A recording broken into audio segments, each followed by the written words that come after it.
the two words that always come to mind when I hear his name and think about him is hero and inspiration.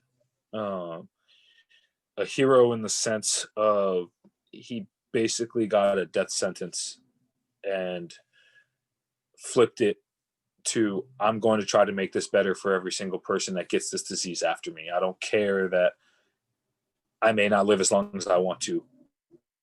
There's going to be a kid down the line. I don't care if it's 1 year to 10 years to 100 to 1,000 years after me. One day there's going to be a cure because I'm going to raise awareness to this disease. And just to see the progress that's been made, and it's still not done yet, but to see the progress that the Frates family, the Gleason family, and the entire ALS community has gotten with Pete and all those other guys who kind of catalyst the movement of awareness around ALS is heroic, first and foremost. And then just the inspiration to understand of he's dealing with everything he's dealing with, but he was able to bring energy and joy and passion to the room every time he walked in or was in the room. Your day was just brightened. You were so excited to see him. And I remember it would just be fun to kind of mess with him like he was still part of the team.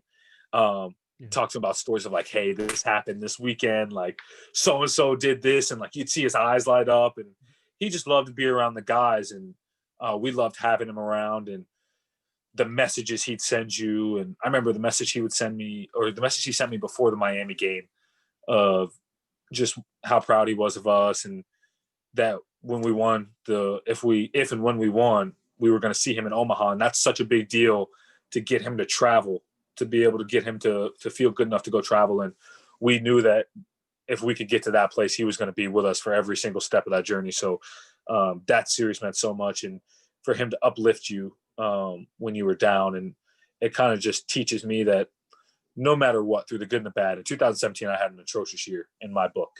And the entire time I was ready to quit, but I remembered that Pete can't quit.